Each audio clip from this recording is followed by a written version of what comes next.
Hi guys, I'm back again today with another reaction video, and today we're checking out greatest speech in American history, Abraham Lincoln's Gettysburg Address. Okay, I hope I'm reading correctly because I don't know how to read, but we're gonna listen to this and see what makes this the greatest speech in American history. Well, before we start, don't forget to subscribe, click the bell button, and let's go straight into the video.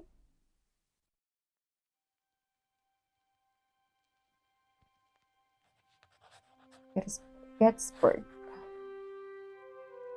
Fourscore and 7 years ago, our fathers brought forth on this continent a new nation, conceived in liberty and dedicated to the proposition that all men are created equal. Now we are engaged in a great civil war, testing whether that nation or any nation so conceived and so dedicated can long endure. We are met on a great battlefield of that war. We have come to dedicate a portion of that field as a final resting place for those who here gave their lives that that nation might live. Mm. It is altogether fitting and proper that we should do this. But in a larger sense, we cannot dedicate, we cannot consecrate, we cannot hallow this ground.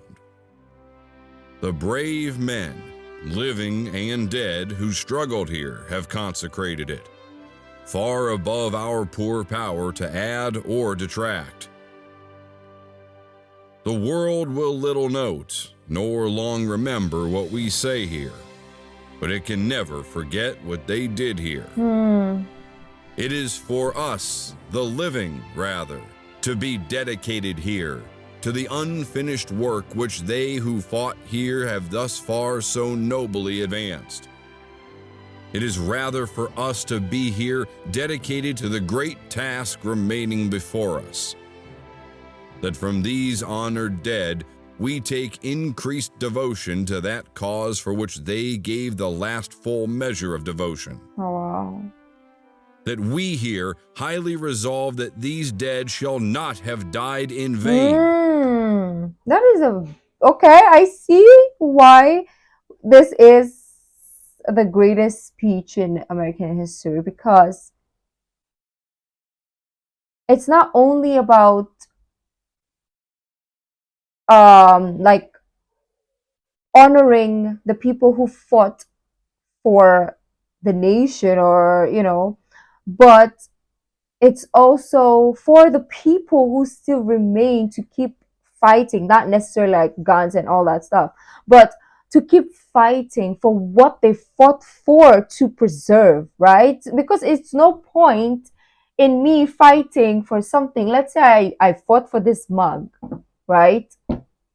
And then because I fought for this, I lost my life. Instead of my children, like, they need to protect it as well, right? Because I lost my life for this mug, so it needs to be protected. Because if I just left it there, my kids just leave it there or break it, even, what was the point of me losing my life, right? So I like that fact that this speech is not just for us to honor men and women who lost their lives, but it's also for us who are still living, or those people, and even us. This is true to every generation. If you listen to it, it's going to be for everyone.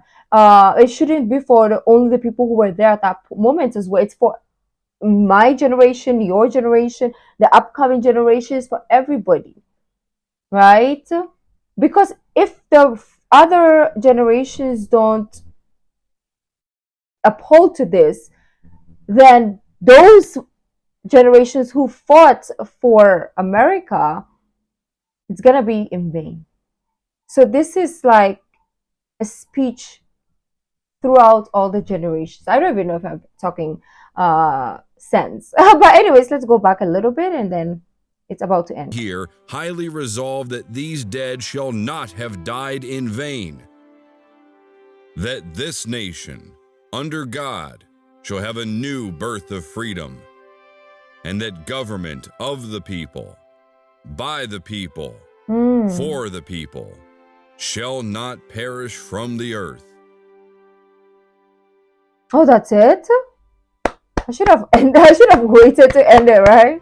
Okay, very short, simple, sweet, straight to the point. I'm not gonna beat around the bush. I'm just gonna give it to you straightforward, right? So I like that. So yeah, guys, that was a really, really beautiful. It's something that we need to keep in mind. Yeah, this is him speaking for the American people, but I feel like everyone can get something out of this, right? Like, don't lose the freedom that you were given, because people literally lost their life for that. And like, let's keep building this beautiful nation. Yes, I'm not in America, but still, right? Let's keep building this beautiful nation, and like, unite people instead of divide people. There's still a lot of divide. There's still people who are dividing as well instead of unifying. So that's something that this speech is gonna help, I hope, awaken some close-minded people, right? But anyways, that was beautiful. Let me know what you guys thought. If there's other stuff that you think that I didn't touch on that was in the speech, let me know down in the comments. If you like this video, don't forget to give this video a thumbs up, subscribe, and I'll see you in the next video. Bye.